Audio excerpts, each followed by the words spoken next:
Oh, there should be. Oh, she's collecting them. Okay, we're gonna wait a minute. No, it's all good. We need everyone here. Do a little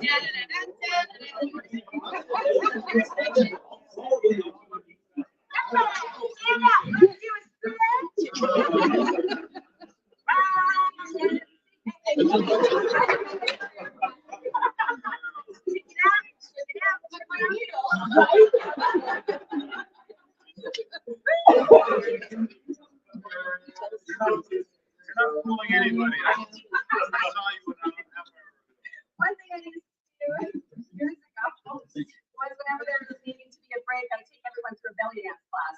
Everybody belly dance. We do that to you today. I have pictures.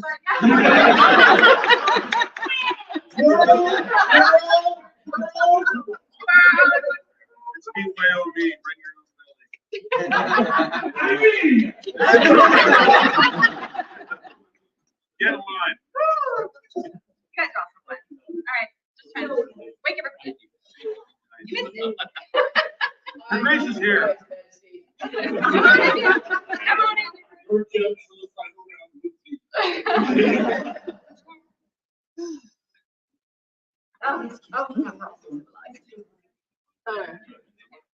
Do I sit at one of these? I do.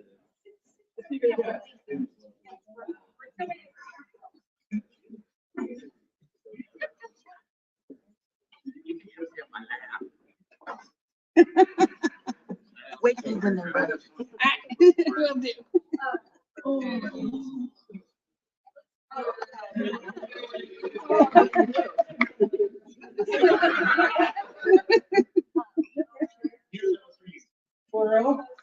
Sorry.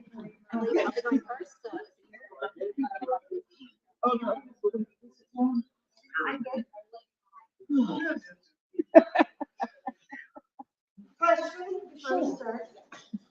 Are you guys interested in the thrones or are you gonna sit in the audience?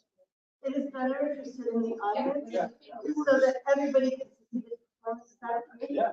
I'm sorry. Yes, micromanaging. I am.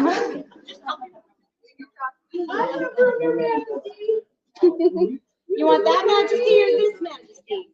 I know. We're entertained. Look at that. I know, I put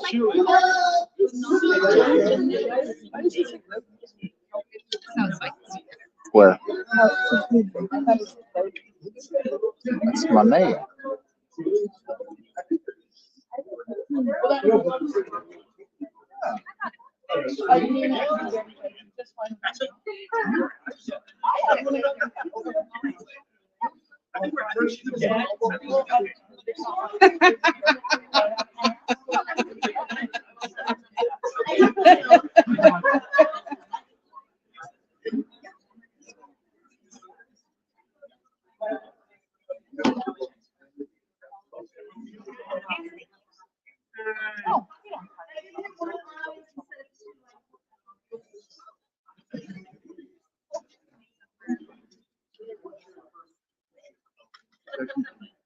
All right.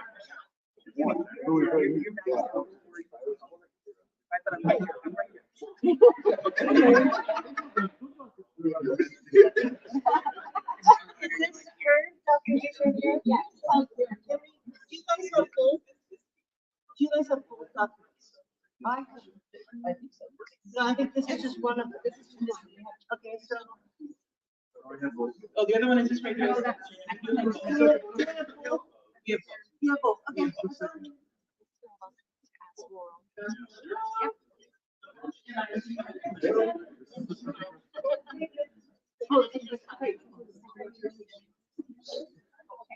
Oh, yeah, yeah.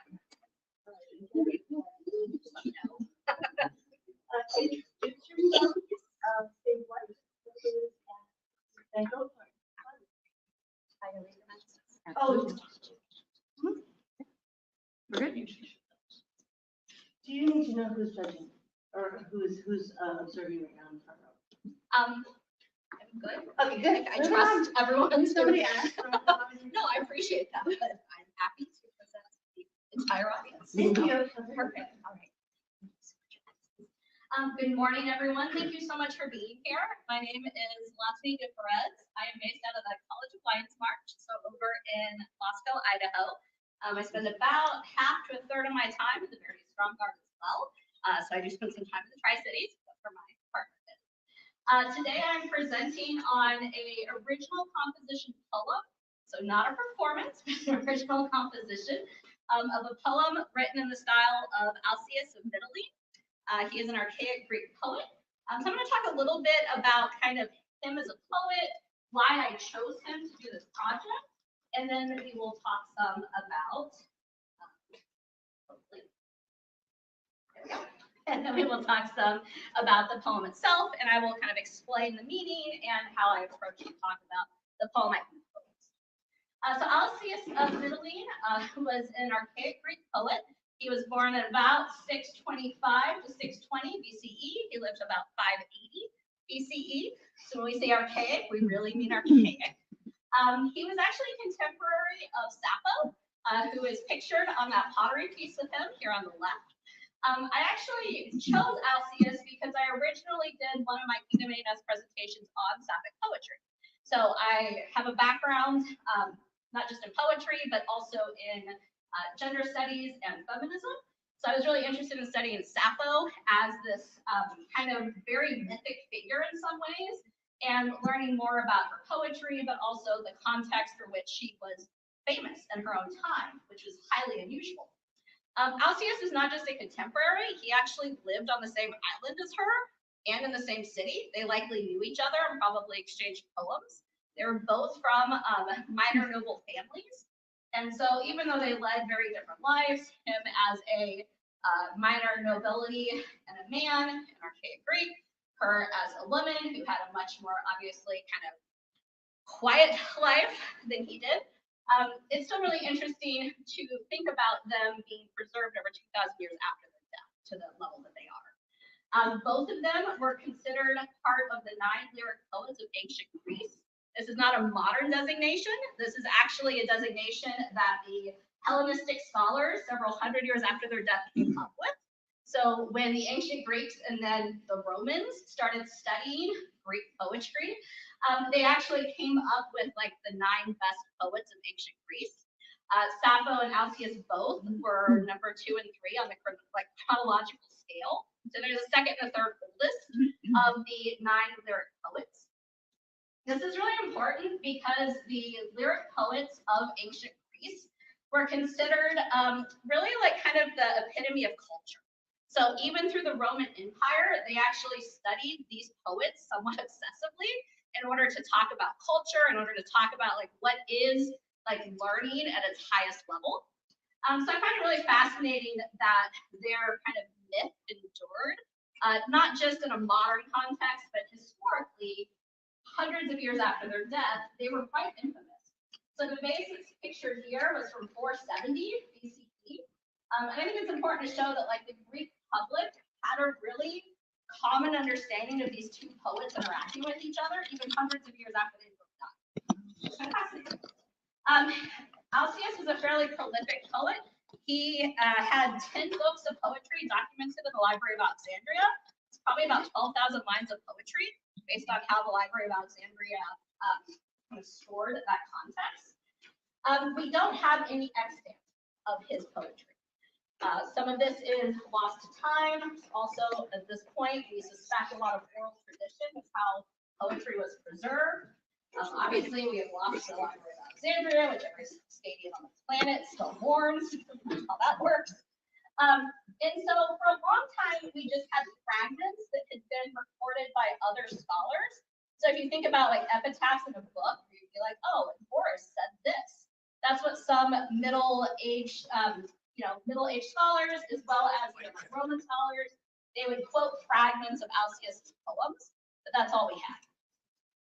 More recently, as they've started to do excavations of a lot of essentially trash piles in where the ancient Roman Empire and the Greek Empire were, we've actually started to excavate and find papyrus that has more complete versions of both Alcaeus's and Sappho's poetry written down. So they actually just found some new Sapphic poetry in 2014. So this is something that's still getting uncovered. And what these were is this is not from their time period. These are mostly copies from 100 to 300 AD. And so what happened was the Romans were reading Alcaeus, the Romans were reading the other lyric poets, and they essentially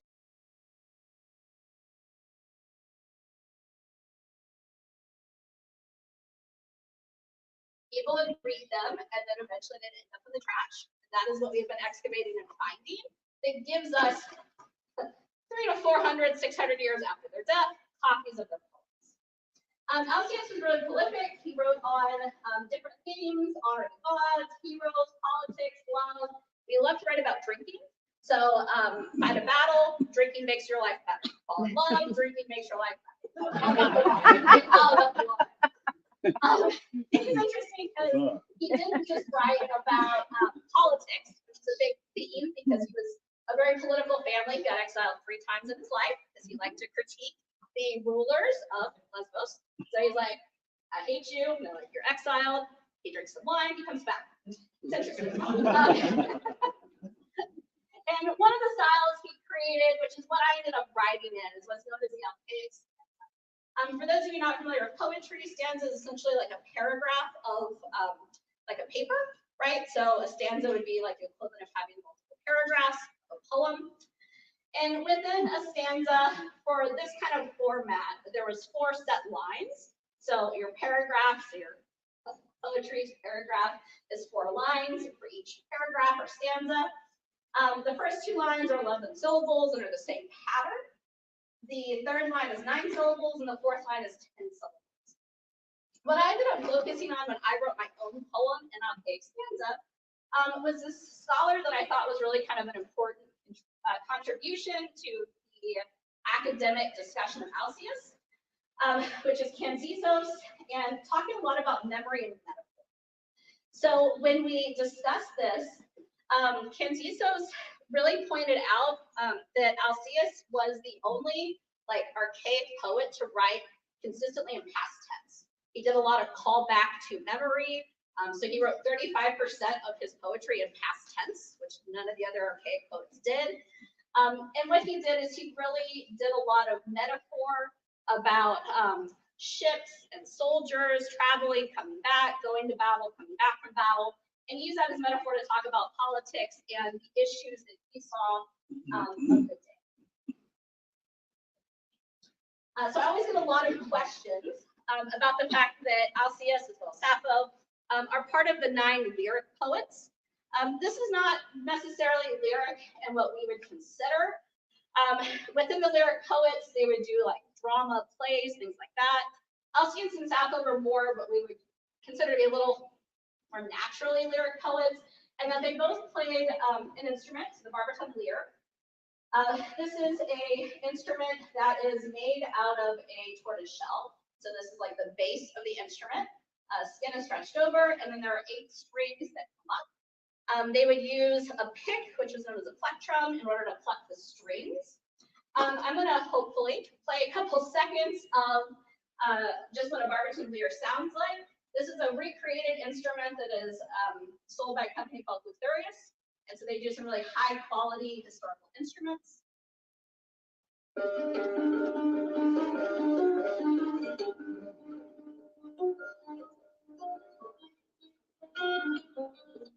right, not the best sound quality, but generally speaking, you get a lot of like really ringing notes. You can get quite complex, but we don't have a lot of really understanding about how the music connected with performance. We know it existed.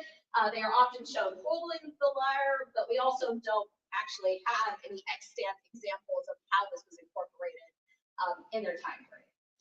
So I just like to kind of do that as an aside.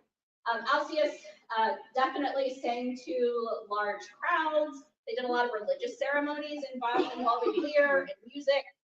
Other than that, he probably sang to like salons of men or other kind of nobility, but we don't have a lot of details on the performances themselves. All right, so there's a lot on this, but I wanted to explain this a little bit. So one of the big difficulties in writing in Alcaeus stanza is that Alcaeus as well as Sappho wrote in what was known as quantitative meter. Meter is essentially the sequence or patterns of syllables in a sentence that you write your poetry in. So for the meter, because of the language that was written, which was Aeolic Greek, which was a very like kind of rural dialect of archaic Greek. Athens, for example, they spoke Attic Greek, which was considered like the good Greek in their time period. But both Attic Greek, Aeolic Greek, Persian, for example, the poets of those times, they wrote in quantitative meter. So what they did is they wrote not in rhyme scheme, but based on how long and short syllables. So I have an example of the word total, right? Has 2 syllables. If we were talking about it in quantitative meter, right? To and then tal are 2 syllables. To would be the short syllable, tal would be the long syllable. In English and Romance language, we tend to write in qualitative meter, where we use stressed and unstressed syllables. So when we speak, we tend to have a kind of natural emphasis on a particular syllable in a multi-syllabic word. So for total, using our same example, we tend to emphasize to and unemphasize tall. So we don't say total, we say total. And so when we talk about this, in order to kind of take archaic stanza from Aeolic to English, instead of a long syllable, we do a stress. Instead of a short syllable, we do an unstressed syllable. And then anceps is just a poetic term for you can do an either or. So it could be a long syllable, short syllable, or in English, stressed or unstressed. So all this is how Romance writers, Romance language writers, English writers, for centuries have been able to articulate themselves in archaic stanza, even though they aren't writing in Aeolic Greek. So for my poem, I did a 4-stanza archaic, kind of archaic stanza poem. And I was really, again, inspired by this idea of memory and metaphor. So I've lived in 4 kingdoms in the SCA. I've been in Ontario for 8 years now. It's fantastic. But I lived in Trimaris, Epomark, Onsiora, and then now on Tier. And in particular, this idea of history, metaphor, commentary on society and politics, I really kind of wanted to play with that in terms of my own story within the SCA and my own kind of history. Alcaeus, as well as most of the other poets, did not write in first person, so they would use kind of general terms. Sappho is actually the only one of the archaic poets who wrote in first person. Cool. So instead of using I statements, I use kind of metaphors about soldiers and sailors to refer to my personal journey. Talking about this, I have this where it's bold and italicized and regular, and this is just to show the pattern of the syllables, right? So this is something that's prescribed as part of archaic stanza, having this pattern of bold, so stressed, unstressed, and then either or syllables. This is actually in a really restrictive form. I would not have chosen this if I just got to write whatever I want. So it's actually really complicated to make the syllables fit these patterns. So this is just how archaic stanza is set up, with not just the lines and the syllables, but also what syllables go in what order, which is kind of interesting. Before, and I will read this, even though I'm not a performer, before I will talk about kind of the meaning of the poem a little bit by each stanza. So stanza 1 is my time in Trimaris. I was brand new to the SCA. I was really excited. I did the brand new skating thing where I did too much. So like I joined everything. I went to 3 events a month. I like overextended, but I also got authorized and started fighting heavy, which was like amazing. I was on the field day and night, just couldn't get me off the field. It's fantastic. Moved to Epomark, and Epomark was an interesting place for me. It's actually the only landlocked kingdom I've lived in, which made this whole metaphor of sea work really well for this. So in Epomark, it was kind of an interesting time for me because I took a squire belt for my knight. I was in fealty. I had this really like nice structured relationship with my knight in terms of teaching, but I also experienced quite a bit of sexual harassment in my time in the fighting community. So that was kind of a difficult, like, yin and yang happening. Third stanza is when I'm in Onsteora. Just so you know, the water's brown. For those of you not familiar, the Gulf of Mexico on the Texas side is really ugly. Like the water is brown, you get like tar balls that come up on the beach. So this is not a reference to Onsteora as people so much as like, I'm from Houston, the water's ugly, so water's brown. This was interesting. I actually was no longer able to fight heavy anymore because of health issues. I actually got authorized in cut and thrust back when Onsteora was one of the only kingdoms that allowed cut and thrust. I was one of the first cut and thrust fighters in the SCA. That was a nice kind of like tied me over because I couldn't do heavy anymore. But this was also a really difficult time for me personally and in the SCA. I actually experienced sexual assault at an SCA event. This was really hard for me. And it was hard for me to like find my place back in the SCA.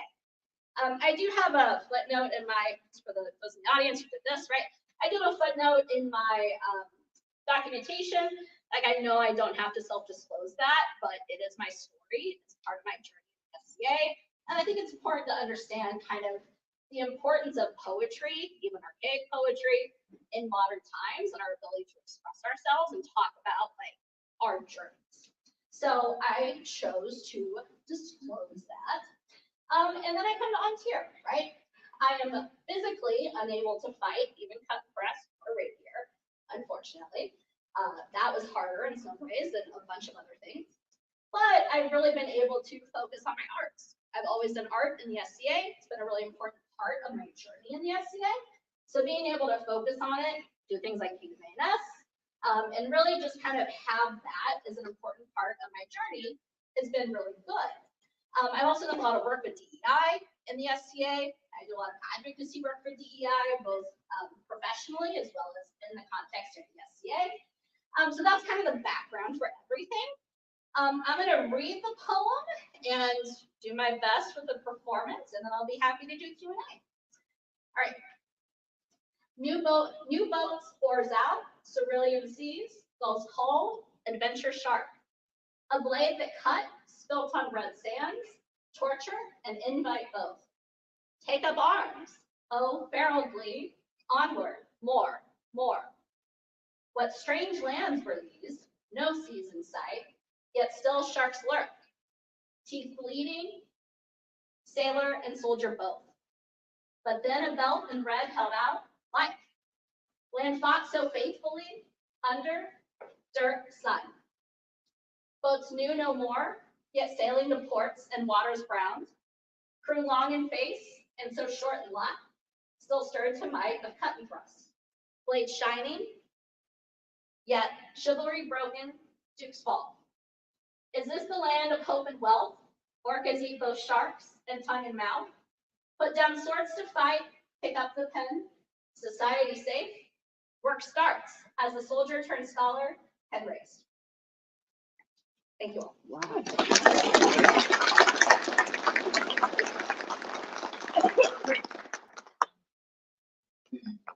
It's time for any questions.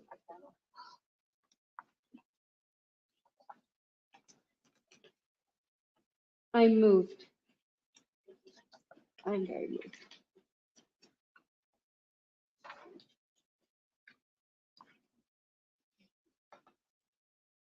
I just want to say, we all have very unique journeys in the SCA. To share something so personal, I'm sorry. I'm sorry.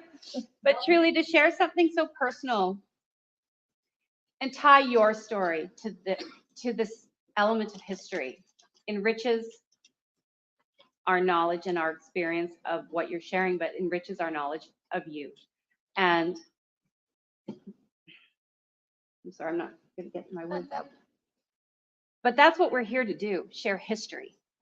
That's what we're here to do, is celebrate those that have come before and shine a light on all the things that we are passionate about.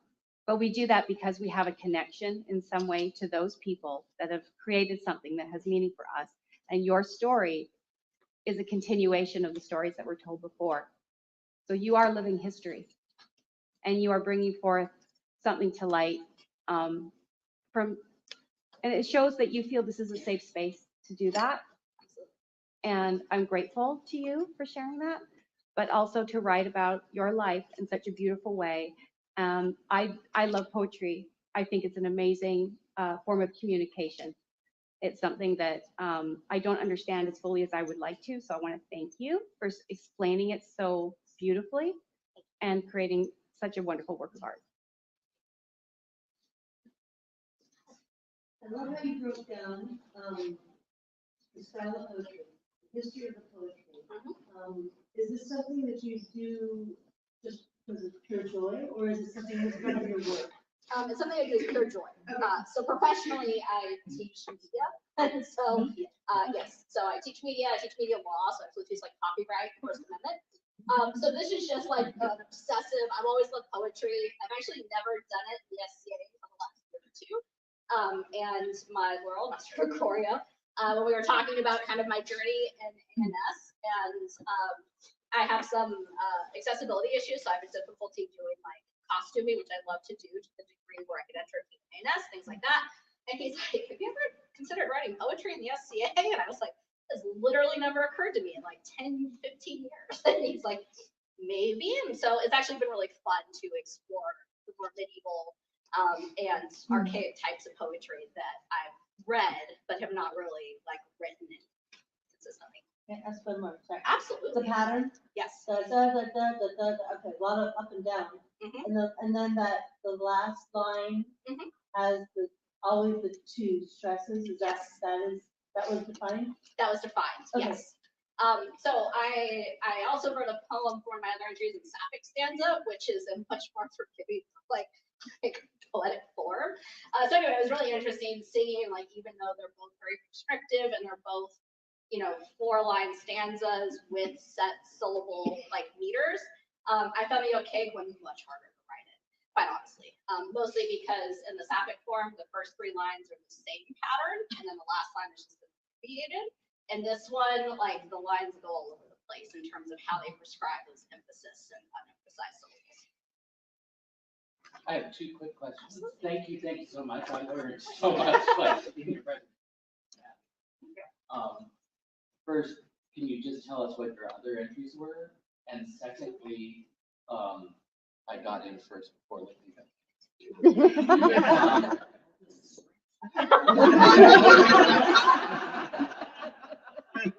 So, champion, I think the job is such a title. So what is your, like, what do you want to do? What's your mission and vision of being champion?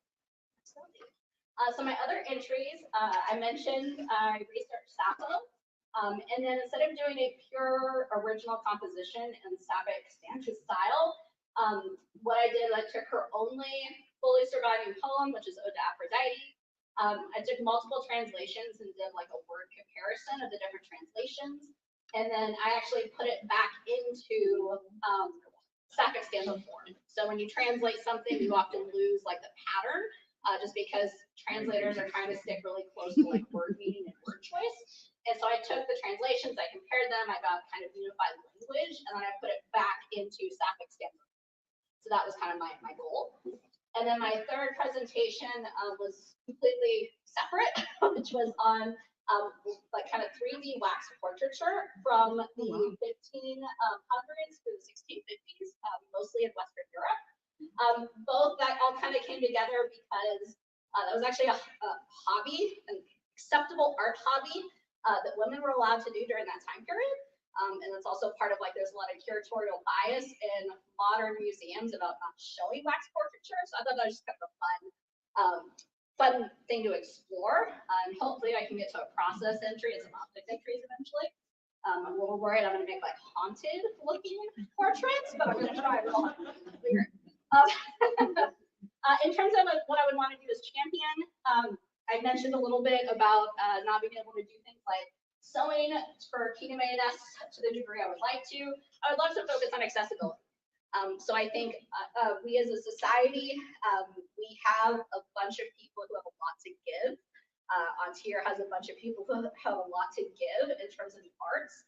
And so accessibility from a geographic standpoint, right, like I'm over in the inlands, Geographic is only one part of that, of course. We talk about accessibility, so thinking about flexibility and rubrics to allow people who have physical differences to be able to enter things that they are passionate about and talk about without feeling like they're getting necessarily marked down because of accessibility. So really just thinking about ways to kind of give grace to each other to make the arts community a more enriched place. Wonderful. Absolutely. I feel like there's going to be a page back. Like it is. Yeah. It could be a fundraiser. In your research, is there any evidence of these infamous people witnessing others performing their work? For instance, if you've written this, have you considered almost being a director of someone else performing your piece? Yeah, that's a really good question.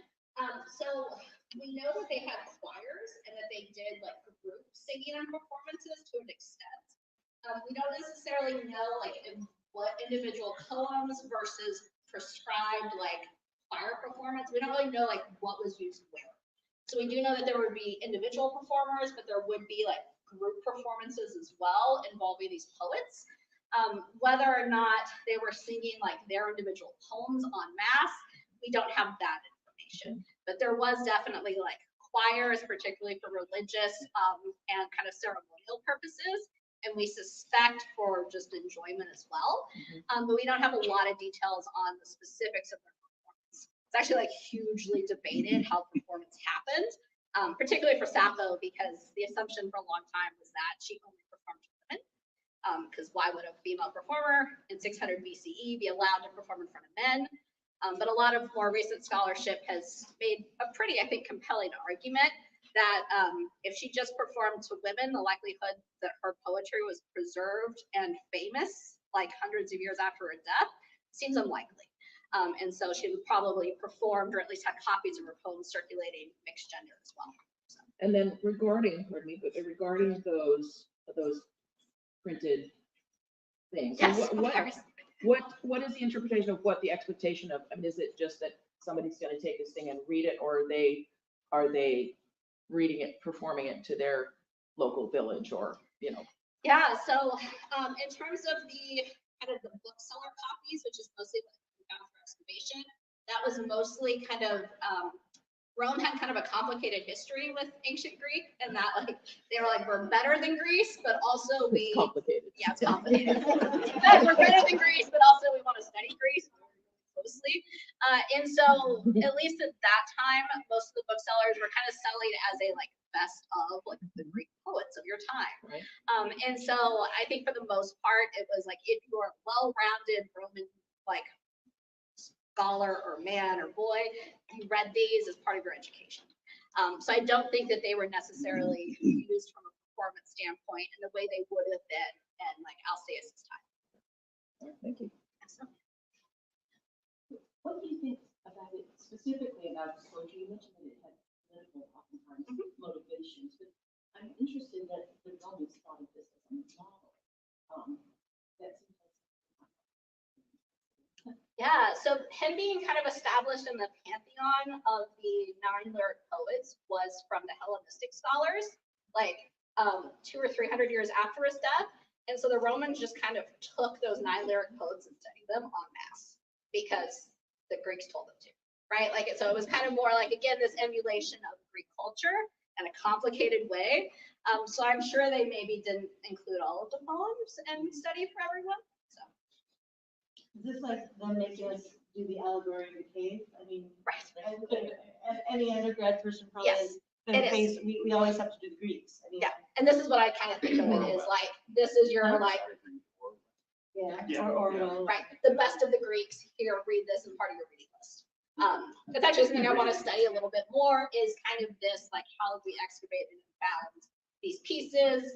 A lot of them were written in Latin because that's what a lot of the Romans read at that time. And so a lot of it was already translated out of the Aeolic Greek. So it was just kind of an interesting like language shift, preservation. What was your biggest challenge in researching this? Oh my goodness. I think my biggest challenge is there's a lot of, this is definitely like a niche academic community. Because I'm in academia, I know where these niches are, I'm in one. They fight a lot. So a lot of the scholars disagree very vehemently on fairly minor points. So just trying to kind of steep myself in this brand new area, but also be able to present my own analysis in a way that was cohesive. It took a lot of kind of effort because I felt like I was elbowing my way into the LCS scholarship, SAPIC scholarship as well, as they're all completely separate. I thought I had a pretty good handle on it because I did SAPIC scholarship for a long time before I started this project. And I was like, oh, these people think completely different things, even though it's contemporaries. But the SAPIC scholars and the LCS scholars generally don't overlap much. So they have very different thoughts about performance and preservation and things like that. Thank you. What's next? Oh my goodness. I definitely want to do more on the wax portraiture. I'm interested in just starting to, so wax portraiture, it's using wax to make these realistic, like hyper-realistic portraits, kind of like cameos, but out of wax. So I'm probably gonna start looking at like different types of beeswax and tinting and bleaching and things like that. Do more research on like beeswax development in order to start kind of a process approach. And then on this, I kind of want to dig some into, again, this idea of how are these poems preserved between 600 BCE to Roman times, and what was that transition? I've had a lot of people ask me questions about like Aeolic Greek to Attic Greek to Latin, and so I just kind of like, I'm not going to be an Aeolic translator. That's not my goal, but I do want to learn more about how that knowledge moved over time. And I've done a similar project years back where I looked at essentially medicinal manuals for particular herbs and looked at like 600 years of how like one single herb like it's changed over time. So I'm really interested in like structural questions when we talk about this. I think we're good. Thank you. That was amazing.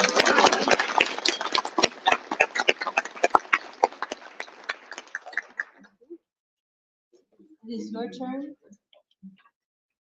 Please introduce yourself, say what your topic is, and then. This is gonna be really different than that.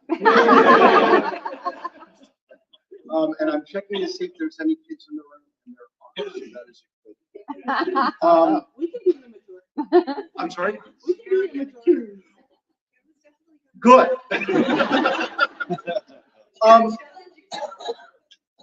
I am deliberately doing a presentation I did yesterday with no changes because I thought that's what I was supposed to do. So, Your Majesties, Highnesses, Excellencies, my lords, my ladies, good gentles all, I am Lord Matsyahu van Modine of the Barony of Three Mountains, Kingdom of Antir. By way of Hamburg, Germany, and the Holy Land. I use he, him, his pronouns.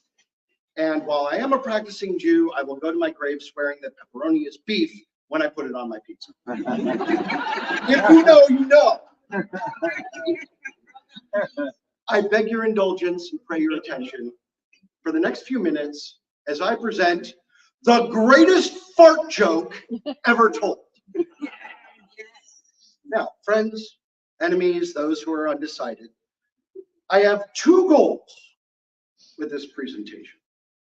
Connect how similar the current Middle Ages are with Geoffrey Chaucer's Middle Ages, when he wrote the Canterbury Tales, so that you can more fully understand how folks back then appreciated a good fart joke as much as we do. And two, set the stage, the mood, the scene, if you will, for the recitation and make you laugh. Three, I have three goals for this presentation. Connect then to now, set the scene, make you laugh, and get the maximum points possible. Four, I have four goals.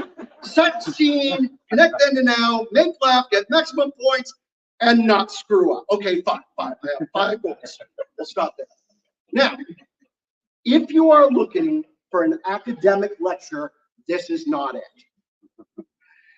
On display, I have, interestingly enough, my first entry in the competition, which was a report-style research paper using APA citation and 2 pages of references on the English author Geoffrey Chaucer, his Life of Times, the Canterbury Tales, and wrote about it and learned a ton about Chaucer, all because I want to tell you a good fart joke.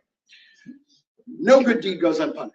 And with your leave, I will read it to you now in its entirety. Or maybe not. I do suggest you read the paper on display. I've got extras, take one home. And definitely, I recommend you look at Marion Turner's Chaucer and European Life. I have it on display on the display table. I got it from the library. Libraries are great. It's fascinating stuff, but I'm digressing. So you came here for a fart joke. I'm going to give you a fart joke. Give us the fart joke. Now, in this, my second entry in the Kingdom Arts and Sciences competition, I will, in no particular order, connect then to now, set the scene, make you laugh, get maximum points, and not screw up, I hope. So let us begin. In order to fully understand going back, a little nervous, apologize. I understand my current Middle English confuses you. It is not my first language either. If you were amongst the nobles in 14th century England, especially in the first half, before Chaucer wrote the tales, English wouldn't have been your first language either. You would have spoken French, maybe known some German, a little bit of Latin.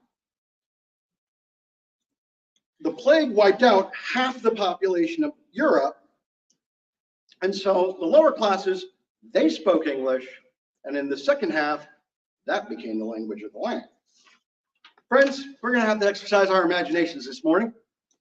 Pretend for a moment that instead of this well-appointed chamber in this magnificent castle in the Barony of Three Mountains, in the glorious kingdom of Antir, love it.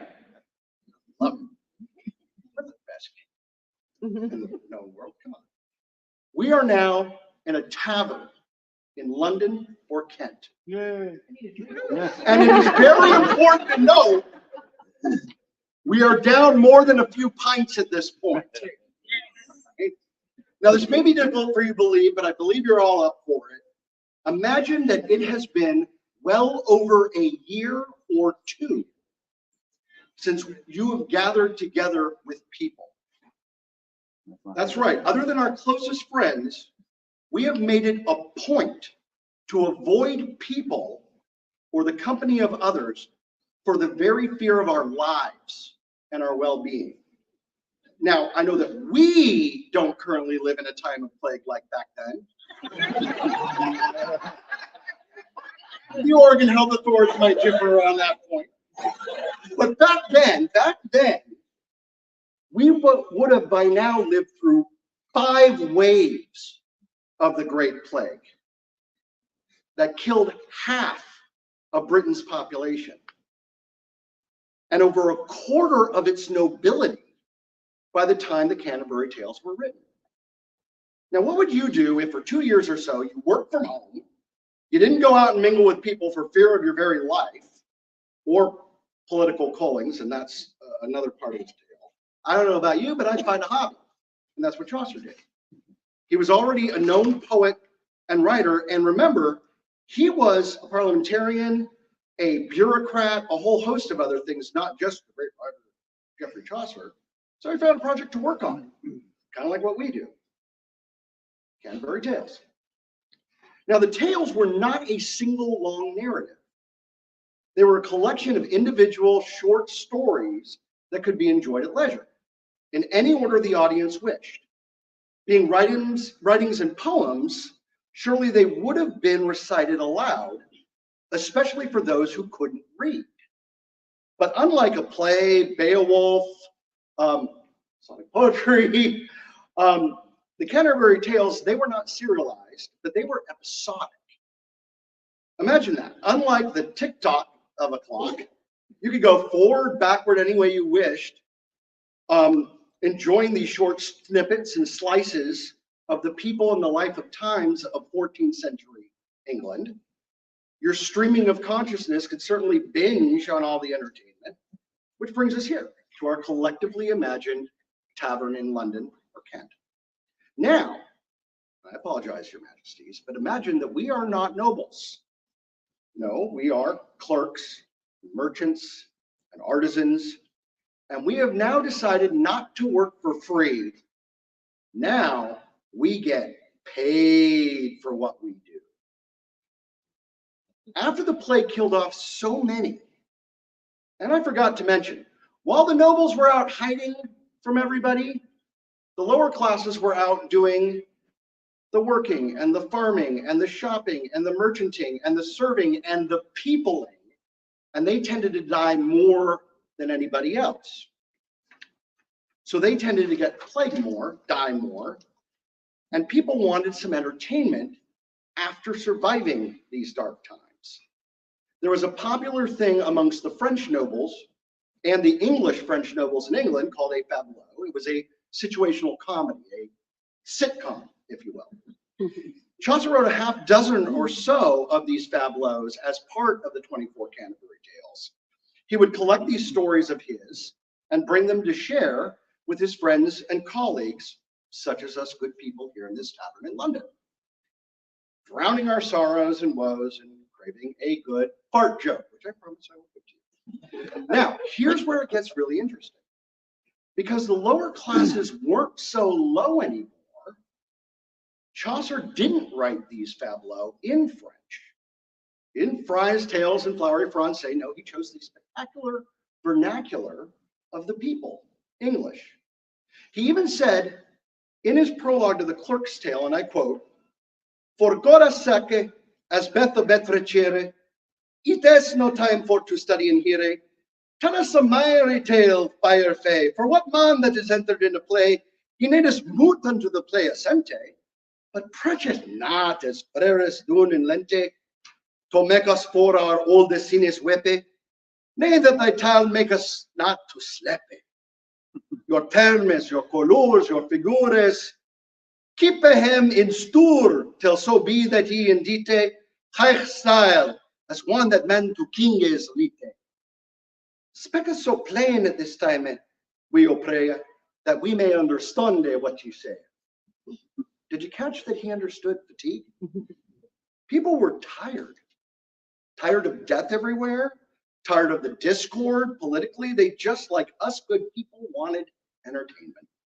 A story that doesn't put us to sleep. People didn't want high style like what kings write, plain speech, and pratfalls. All the pratfalls. People didn't want their entertainment confined to the passion plays of the church, not like sermons from friars in Lent. They wanted spice and vulgarity. You might say they were OnlyFans of a good body story told amongst friends and colleagues. And so, my lords, my ladies, good gentlemen, all, I offer you the fruits of my research into Geoffrey Chaucer, the Canterbury Tales, and the Miller's Tale. And so it is time to set the scene, make you laugh, score match points, and God willing not screw up. Now, if you lived in Chaucer's time, you would know the fabliau familiar stock characters of my excerpt from the Miller's Tale. And you in the audience would know the general setup because it was an established fabliau trope.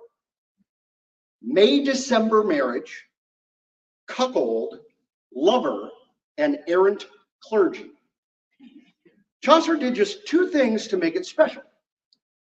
He deliberately serialized only one of the 24 tales, the Miller's Tale, intentionally placing it in the narrative after the much more chivalric and genteel and romantic Knight's Tale.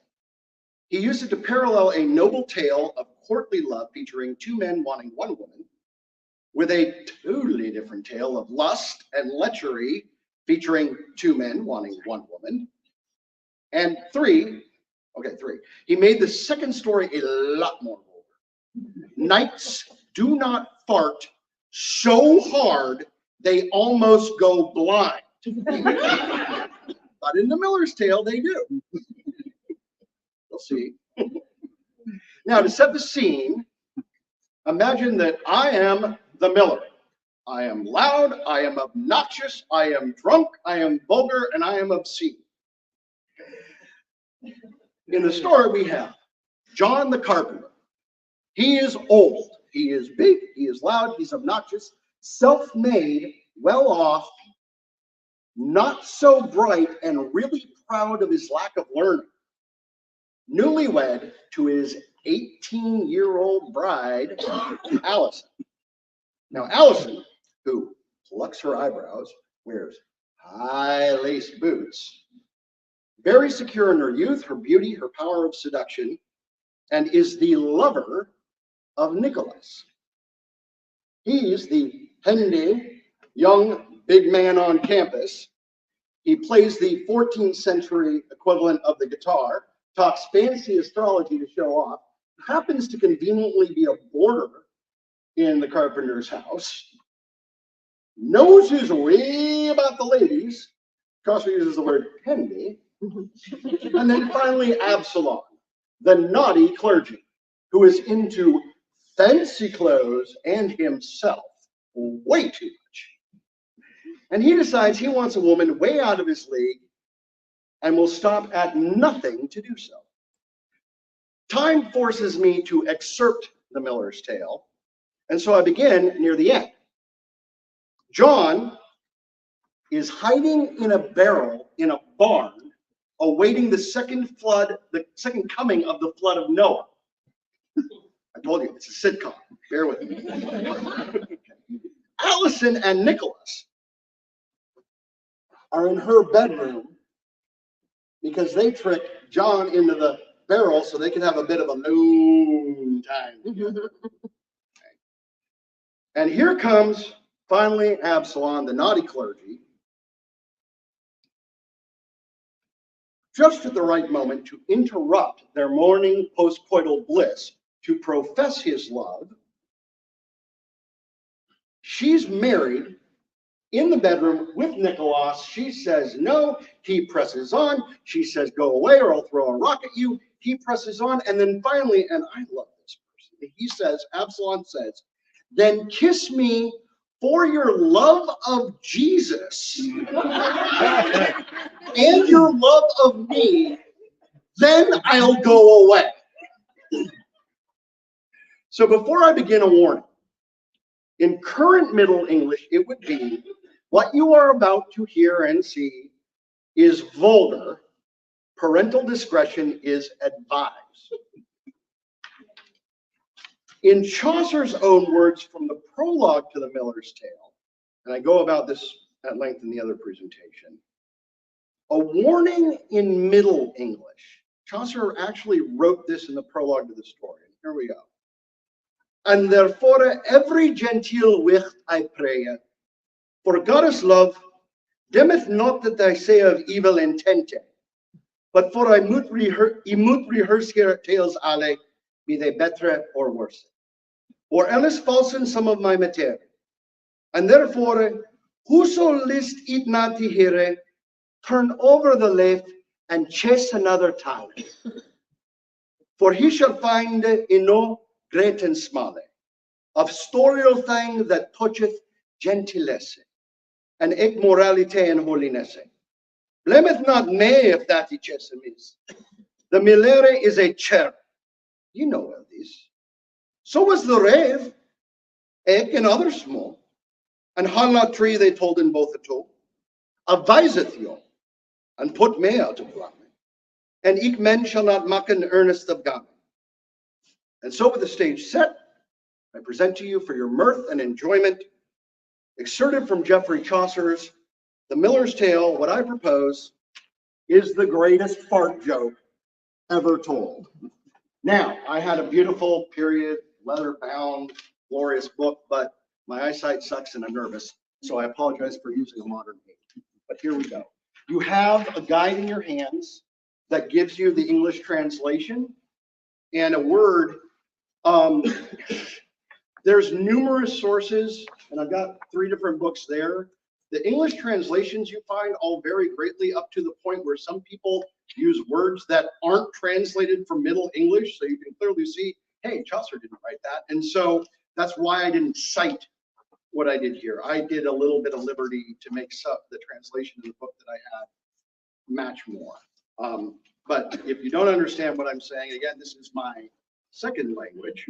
And scholars differ on the pronunciation. If you go on the YouTube, for those of us in the current Middle Ages, and you listen to recitations, there's differing agreement. Why? We don't have recordings from back then, so we can only guess on how they pronounce things. So here we go. The window hiondoch and that in haste. Have dull quache. Come off and speed the fast, lest that our neck bores ye a speed. This Absalom gone weep his mouth full three. Derek was the nicht as peach, or as the coal. And at the window, out she put her hole. And Absalom, he no better, no worse, but with his mouth, he kissed full her arse. Her naked arse. Full severely, as were one of these. Aback he started, and thought that it was a miss. For well he wist a woman hath no bear. He felt the thing all rough and all the hair, among the air, and said, Fie, alas, what have I done? Tee-hee, quoth she, and clapped the window toe. And Absalom goes forth, and sorry pass. A bear, quoth Hende Nicholas. Open she. Sorry, I'm a little nervous. But God's corpus did go fair and well. The Sally Absalom heard every deal, and on his lip he gone for anger, beaten, and said to himself, he said, I shall the quite who rubbeth now, who frotheth now his lippes with dust, with sand, with straw, with cloth, with cheapest. So they pass, he went over the street, until a Smythe man clipped Don Gervais. That in his forge a Smythe ploch harness, he sharpeth shar and kultur busily. This Absalom knocketh on easily, and said, Friend so dear, that hood kultur in the chimney here, a lend it me. Ye have therewith to do, and I will brine it thee again too soon. Gervais and swear that, certes, were it gold or in a poke noble Alice untold, thou shouldest have. As I am a true Smythe, but Christ is fool, what will ye do therewith? Thereof quod Absalom, be as be may, ye shall well tell it thee tomorrow day. And kocht the kultur by the kolde stelle, full soft out at the door he gone to stale, and went unto the carpenter's wall. He kocheth first, and knocketh therewithal, upon the window, right as he did there. This Allison and swear there, who is there that knocketh so? He warrant it a thief. Why nay, quoth he. God would, my sweeterly, I am thine Absalom, my dearly. Of gold, quoth he, ye have thee brought a ring. Gervais replied, we have thee brought the rings. My mother, if it may, so God may save, full fine it is, and they're so well graven. This will I even thee, if thou may kiss it. This Nicholas was reason for to peace, and thought that he would amend all the job. He showed the kiss his heirs, ere that he scape. And up the window did he hastily, and out his heirs he put it privily, over the bottom to the lunchbone. And therewith spoke this clerk, this Absalom. Speak, sweetie bride, I know not where thou art. These Nicholas, and here comes, these Nicholas anon these play a part as great as it had been a thunder then. That with the stroke he was almost ablent. And he was ready with his iron hoot, and Nicholas made the air smooth.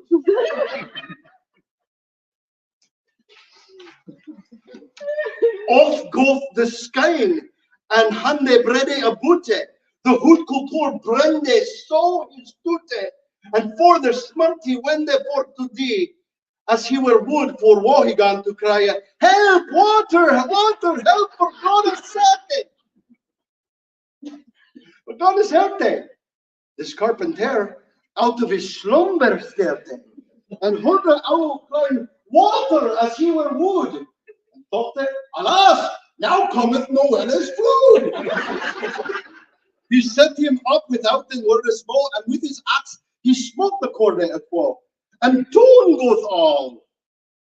He found neither to cellar, ne bread, ne ale, till he come to the cellar upon the floor, and there is one he lay. The Nechboris, both great and small, in rolling for to Goran on this man, that yet the swan lay, both pale and wan.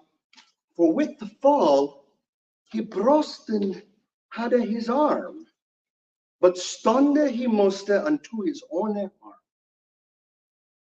Into the roof they kiken and the cape, and turned all his harm into a jape. For what so that this confrontera swear it was for no man his reason here, and every wit gone laughing at his threat. Thus, swived was the carpenter's wife, for all his caping and his jealousy, and Absalom hath kissed another aid. This Nicholas is scalded in the tote. This tale is done, and God save all the rest.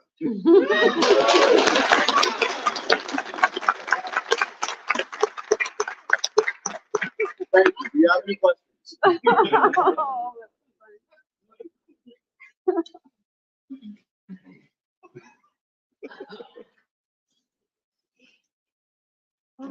Wow.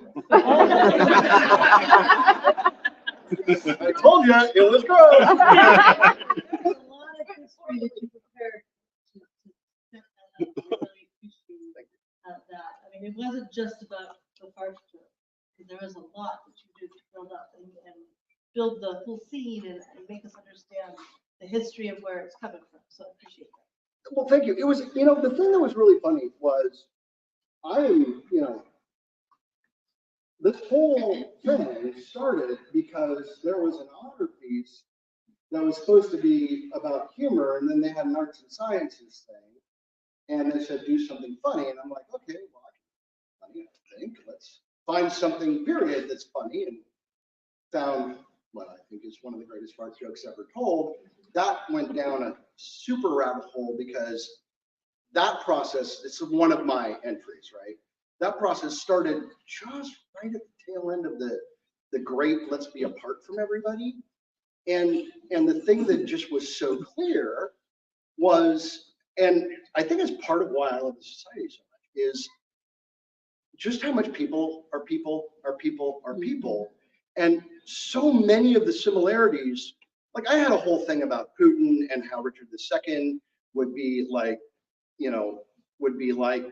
the foreign leader that our current leader, they thought that he was conspiring with the French, and talking about, comparing January 6th to the merciless parliament and how they're just trying to take over power and they kill off anybody they don't like, even those who aren't related to the courtiers and all that stuff. And it was just so clear to me how some of those experiences then we're experiencing, not as bad as everyone's dying. We had a lot of people died due to COVID, and we were hiding out, not going around for a good period of time, trying not to get that. And so it was just like, oh, this is really fascinating. This is really cool, really interesting. And so I might even do a whole nother sometime thing on Chaucer, because you could present him as a gentleman spy if you wanted. Matt had a fantastically interesting life. And there's a whole, apart from the literary study of Chaucer's works, there's a whole body of study on just the man and his life and times and things he did. And that's really cool to go into, because you think, oh, the great poet Geoffrey Chaucer. And it's like, oh no, he did a whole bunch. He was ransomed by the king. He was captured. He was a soldier. He was a knight. He was anyhow, I can go on. Thank you.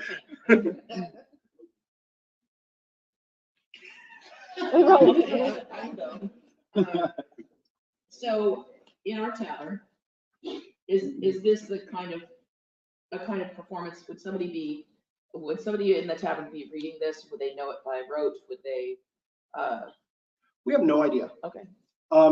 What we know, and there's academics like to argue about things, right? Shocking. What we know is that these were written, they believe they were written over about a 10-year period. They have no idea the order that they were written in or the order that they were presented in, because the first published copies of the Canterbury Tales were actually published 100 years posthumously. And there's no surviving originals. So they don't know who he wrote them for exactly. They don't know the order they came out. What would have been thought was, based on the various arguments, and he wrote other things as well, so that sort of informs this. These pieces being slices of life would have been more for not the lower classes, but for this emerging upper middle class and his contemporaries at that time, with a couple possible ones they thought he might have written for the assumed return of Richard as king and such. And so they would have been presented in some form. It could have been him reading off an original. Maybe it could have been him having it memorized, because especially with the Fablotropes, because those were known and those were stylized and they were poems. And so it was just him putting a spin on things on each of them, you know. Some could have been read in court to entertain the courtiers or in a tavern or things like that. They have no idea. It's just looking at where they came from and what they did. Someone asked me in my presentation, would someone have pantomimed it sort of as much as I did? And the answer is maybe, right? It could have been to add some spice, or it could have been droll recitation, although my thought would be this would be the tavern or court equivalent of campfire stories, right? They're written as the pilgrims on the trail telling stories on the way. And so that's sort of the tone in which they're supposed to be enjoyed. And so you would think that they would be presented in some way, like people gathered around a campfire in an inn on this pilgrimage, trying to just keep each other, you know, entertained on the journey. Does that answer your question? Yeah. So I have a question. Yes. How do you think the nobility would have received these works? I think the nobility would receive them quite well. Again, because the humor of the time was bold. This was what people liked. It's really interesting to note, and that's an excellent question. 23 of the 24 Canterbury Tales have a moral to them, and it's a pretty heavy-handed moral to them. You know, the Miller's Tale is the only one that doesn't, and not only does it not have a moral, every single character in that story is held in contempt. But they're not held in, it's interesting, and there's a couple different scholars who talk about this. They're not held in contempt for, you know, cheating on your husband, or for trying to cheat on someone, or for pride or any of that. They're held in contempt for, other than, interestingly, the old guy who's held in contempt, maybe for the idea of May December marriages aren't a good idea, or, you know, you're 60 and you're trying to keep this 18-year-old locked up. What did you think was going to happen? But really, it's the thought on this one is it's kind of all just like, you suck because you got caught, right? And there's no moral objection to all the townspeople laughing at the misfortune of others, right? It just says this guy fell down, has a broken arm, he's screaming, no, his blood is coming, and then realizes what happened and says, no, I was tricked, and no one's listening to him, and nobody says that's bad. It's all just, this is funny. And you know, and knowing, you know, Chaucer was a courtier, a knight, a military knight, an emissary of the crown, a member of parliament by the time he was writing these. And we actually discussed this. I actually have a theory that specifically with the Miller's Tale, he probably, for this one, was his, you know, the meme of Ben Affleck smoking a cigarette by a car. It was possibly his moment of just, I don't care. Just, right? With experience to back up that attitude. But it would have been assumed, especially because he was well known and well liked, right? I mean, he had written poems for John of Gaunt, and he had written longer things. And, it was, as nobles tend to show off their toys, he was presented as, by then he was known and the great poet Chaucer. So they would have wanted to hear it. And they enjoyed this stuff. This was their thing.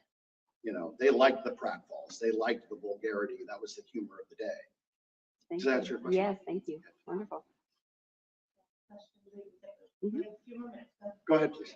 Was there something that you learned while doing this research that changed your thinking on it? Something very unexpected? The key thing that yes, thank you. That's a great question. The key thing was just the similarities between that society of that time and our own, and some of the cultural shifts that were happening then and the demographic shifts.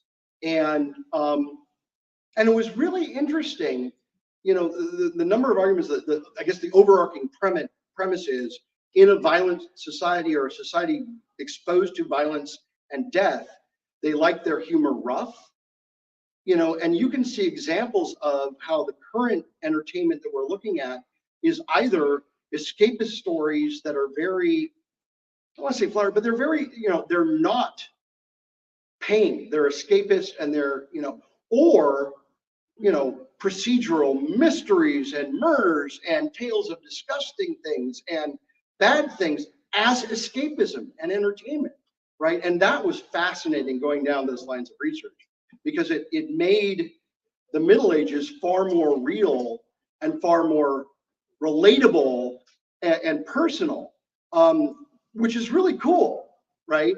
That all this stuff that we plan and all this stuff we research and all these paths that we go down, it's just them using the tools and stuff that they have, but people are basically people and they don't change a ton, right? Which is really cool and interesting to learn and share.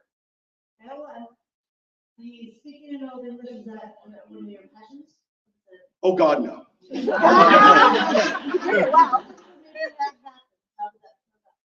It was, what came about from it was the thought that if I'm gonna be, because there's lots of English translations, it was the thought that I could do this in in modern, in current current English, except for the thought that other than Chaucer was so well learned, for most of the people in the audience,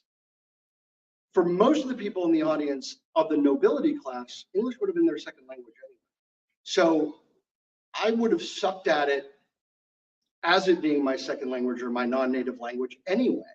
So why not go for it, right? And I do think, I think it was necessary to have handouts to say, okay, if you don't understand what I say, except that they wouldn't have had handouts, right? It would just been, okay, the tropes, the things, and you're going to get enough of the gist, which is probably why I thought pantomime would work, right? It helps. It's a good way to set the scene. Right, to get it, even if you don't know the language. Thank you.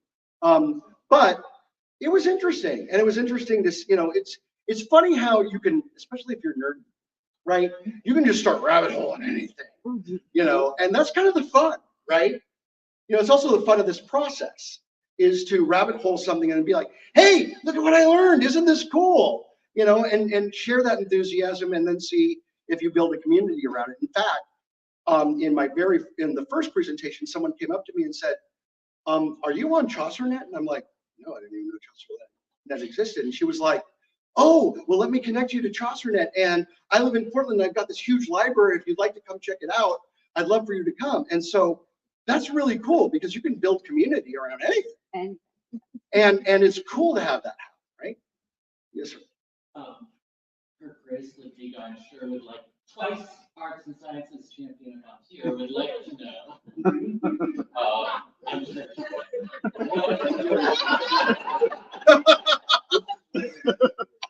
What do you want to do as champion? What is your mission and vision of being champion? Arts and Sciences champion. Well, that's a $64,000 question. Part of it is that, and this is a modern joke, and I apologize, I did not mean to offend, but this whole joke of evangelizing Jehovah's Witness comes to the door, and it's raining outside, and they're cold, so I invite him in and say, sit down, you're wet, you're cold, sit down, have a cup of coffee, eat. So what do you want to talk about? I don't know, I never make it this far.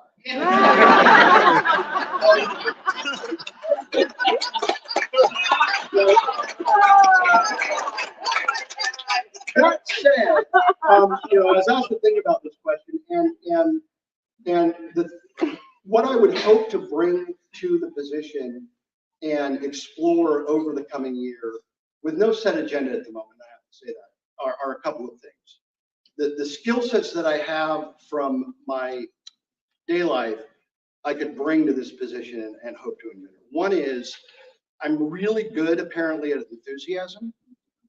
And one of the things that I noticed through the Kingdom A&S process more than anything is a bunch of people who, and let me add, and I have to say this very clearly, the people who helped set this up did a lot of work helping us understand the process and the rubrics and the point of the judging and all of that. And they were very supportive and really helpful in that regard.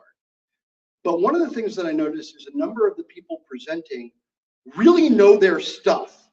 And when they're in the moment talking about the thing that they're excited about, they're more or less calm and they're more or less, good. But what they may or may not have or have experienced for a variety of reasons are an understanding of presentation skills. And I'm not just talking about public speaking, but about how to structure your thoughts and how to structure your presentation in such a way that you're getting what's in here out here. And I know that I can help with that because I do that in my daily life. And engaging your audience. And engaging your audience, right? Because part of it is, why would you do this? You're doing it, one, to show what you're passionate about, but also to build community, to find the others that might be interested in the thing that you're in. And then you've got a friend who's interested in it, right? The other thing, though, is the main part of my daily life is process review. I'm in emergency management. I'm an operational coordinator. What does that mean? It's basically my daily life and my career is taking a process, doing the process, and then examining the process to see where that process can be improved with an understanding you're never finishing the work. A process is an ongoing thing, and all you can do is push the needle a bit. And so I would love to have the opportunity to explore with both Crown, with the Order of Laurels, with that community, ways to, this is worked on, but ways to after action the process, identify either the pain points or the areas of improvement, and come up with ways to make the next iteration better. And then we can evaluate that, see what worked, what didn't work, and with the opportunity to do that, one, over the course of a year, and two, with 2 reigns, it gives extra perspectives on it as well. Oh, 3 reigns, you're right, 3 reigns over the course of a year, isn't that true? You're right, thank you. Right, but that would be something that I do feel that I could bring, and that I hope might be helpful to make it not just better for the overall process, but we had so many people here who, their statement was, oh God, this is too much, I couldn't do it, it's too big, right? And really, if you break it down to the individual pieces, identify the process, and with support, there's a lot of people willing to support, and I'm a cat herder, so I can herd the cats. I mean, that I can do in my sleep, and I have. We can look to find ways to bring these enthusiastic people, the researchers, the artisans, and give them the foundational support so that they can in themselves say, I can do this, right? I don't have to be afraid of it. I don't have to be afraid of the process. I can do this. And more importantly, I can have some fun sharing my stuff. I can have some fun sharing what I'm enthusiastic about and build some community around it. And I would hope to examine that, and then, attending various events, baronial things, talking with the various areas and stuff, come up with, offer my services to help find ways to make it better. This is the baseline thing that I can say. Okay. Thank you. We love you. Thank you. It's time for us. We have to go someplace else. Okay. Thank you. Thank you. And there are extra copies of my papers on the table. Feel free to grab one. After a quick deliberation, we will be back to the court and to announce the chair. Okay, where is your best place for Let me ask. Should I start taking this? Yeah. Okay.